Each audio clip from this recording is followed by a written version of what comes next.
if there was like something that I would regret, it would be not spending more time. Any moment can be taken away from you. You're not promised tomorrow with anyone. You're not promised tomorrow with the one you love the most. This podcast encourages and empowers you to create your own unique real story, develop your own unique real statement, and discover your own unique real self. The power is yours. Good night, Otakara Klettke. Previously, episode 156 of the 12-Minute Convos podcast, 2 years, 8 months, 17 days, and 10 hours ago. I think every person has some way that it should be a good outlet for their own creativity, and whether it's painting, whether it's dancing, but whether it's some outlet people should create, and it's important for our inner soul. Otakara, how are you doing? Hi, thank you for having me. First of all, I'm doing fantastic. I think what might have happened since the last time might be a few more books published, but other than that, I'm kind of still up to the similar journey I was before, and I'm just grateful to be here and happy to reconnect with you. That's wonderful. Now, the last time we spoke, there was one book that you wrote, and you were about to release that, which is Hear Your Body Whisper, How to Unlock Your Self-Healing Mechanism. What have you written since then? I started a children's book series. I kind of took a little break from the subject and then nonfiction for adults. And because I was homeschooling my daughter, I wanted to write a chapter books for bigger kids. So I started a book series called Detective Bella Unleashed. Since it was a series, I had to quickly do 2 books at least. So I released the 2 books.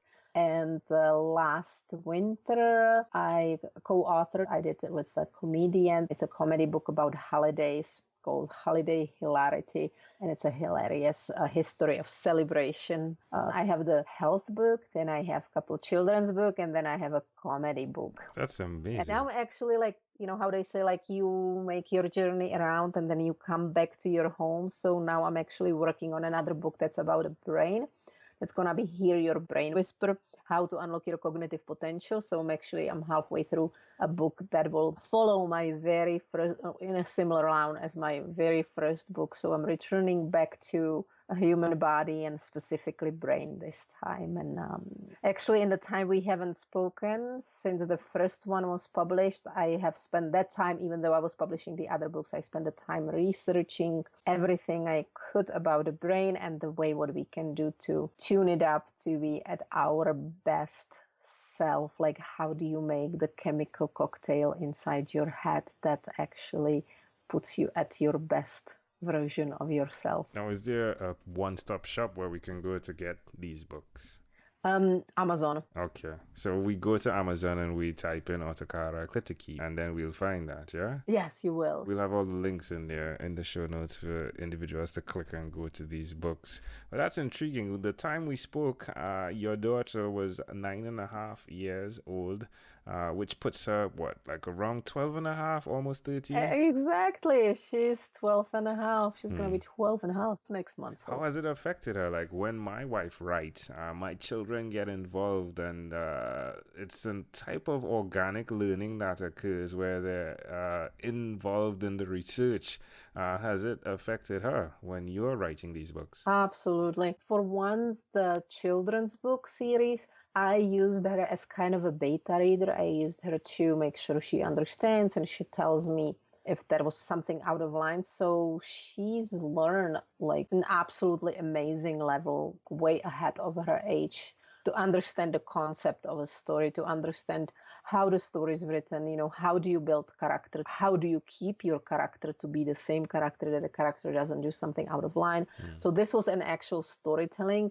And as far as it goes with nonfiction, The Holiday, that was just fun. That's really fun book. So I think she just enjoys the fun facts and the laugh at it. But even with the body book and now with the brain, especially with the brain book, just quite recently, she told me I read too much. I made some comment about caffeine that I needed to block my adenosine receptors in brain.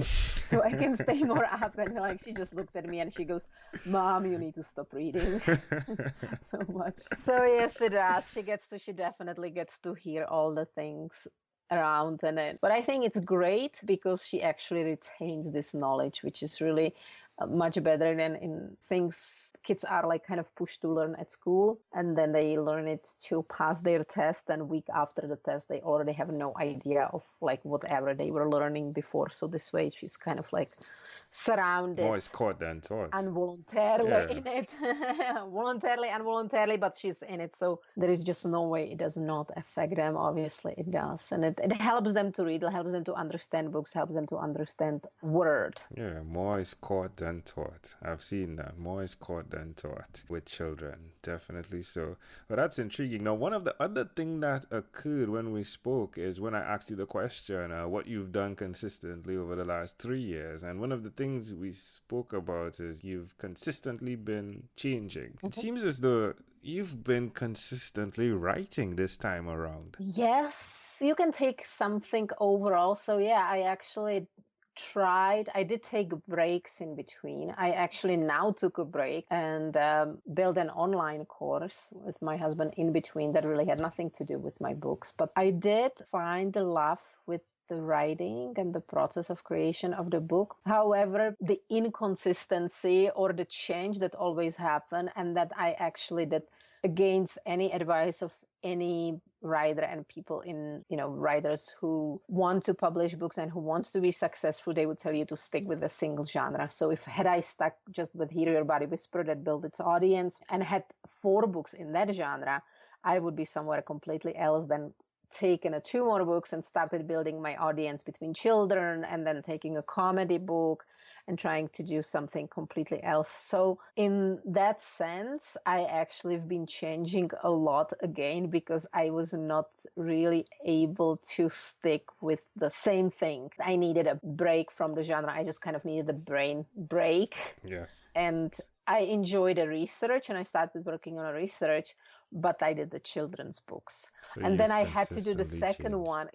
So the change was still there. I just like the books because books afford me to do these different things. If I were to, have some kind of a job, I would probably have to stick with the same area, where if I'm just writing, I'm just like pouring out my knowledge, just like you're pouring out your knowledge in the spoken word. I do it in written word, or if it's an audible book, then it's in listeners can listen to it as well. But it's still something that I write to begin with.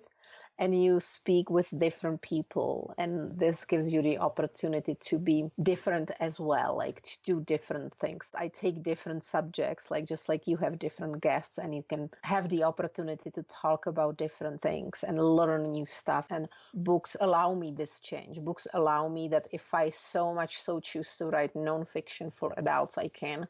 And if I just want to do a book for children and write a fiction book for children, I can write a fiction book as well. And it's still under the giant umbrella of being a writer. Yeah, you love versatility. Is your brother and sister, do they still write? Well, your brother was a writer. I mean, amazing. You had to listen to the whole episode.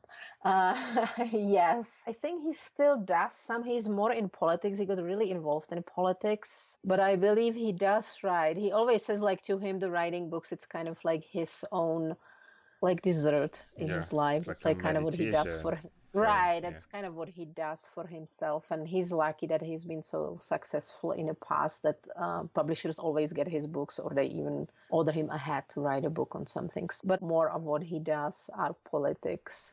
Do you have any regrets looking back from now to then, the decisions you've made, the values you've held to? For the most part, yes. I do have a personal regret. 2 years ago, I lost my mom, and my condolences. Thank you.